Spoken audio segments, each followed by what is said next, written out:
আমাদের অনলাইন পেজে এক মা প্রশ্ন করেছেন, সন্তান যদি তার পিতামাতার ভরণ পোষণ না দেয় তাহলে সেক্ষেত্রে ওই পিতামাতা আইনগতভাবে কি ব্যবস্থা নিতে পারেন, এ বিষয়ে আমাদের উত্তর দিবেন।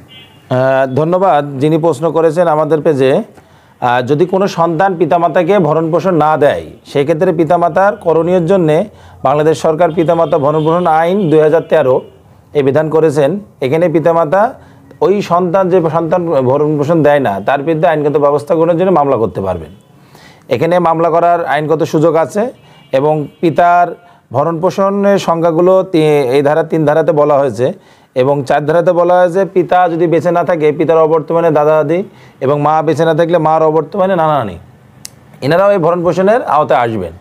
এবং এই আইনের 5 ধারায় বলা হয়েছে যদি এই 3 এবং 4 ধারার কোনো বিধান লঙ্ঘন হয় সেক্ষেত্রে আদালত এই যে সন্তান লঙ্ঘন করবেন তার বিরুদ্ধে 1 লক্ষ টাকা অর্থদণ্ড দণ্ডিত করবেন বা অর্থদণ্ড অনাদায় অনূর্ধ্ব 3 মাস কারাদণ্ড দণ্ডিত হবেন।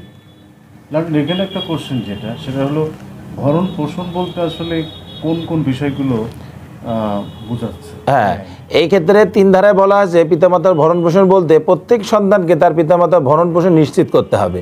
পিতামাতার একাধিক সন্তান থাকলে সেক্ষেত্রে সন্তানের নিজের মধ্যে আলাপ আলোচনা করে পিতামাতার ভরণ পোষণ দিতে হবে।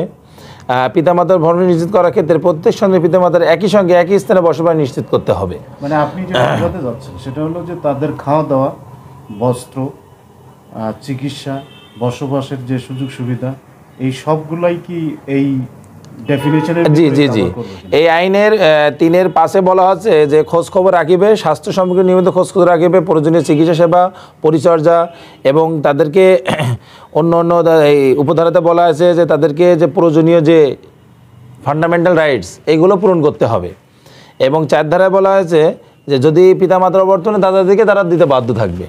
এবং এই আইনের 6 ধারাতে এটা আমলযোগ্য, জামিনযোগ্য এবং আপোষযোগ্য।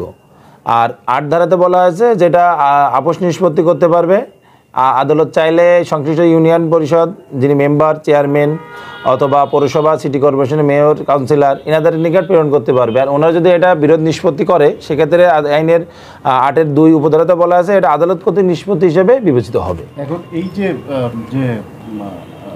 কাউন্সিলের কাছে যাওয়া বা যেগুলো করা এগুলো তো মামলার পূর্ববর্তী স্টেজ না, এগুলো মামলার পরবর্তী স্টেজ। একজন মা বা পিতা মামলা করার জন্যে তার আইন অনুযায়ী ওই সংশ্লিষ্ট জেলার প্রথম শ্রেণীর জুডিশিয়াল ম্যাজিস্ট্রেট অথবা মেট্রোপলিটন হলে মেট্রোপলিটন ম্যাজিস্ট্রেট আদালতে মামলা দায়ের করবেন।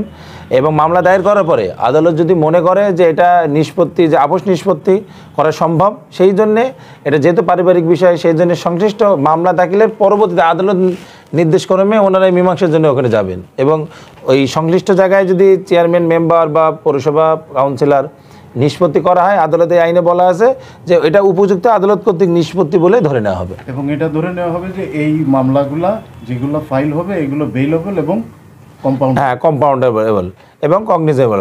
প্রথমে মামলা করলে সমন হবে, পরবর্তী আদালত আইন অনুযায়ী ব্যবস্থা গ্রহণ করবে।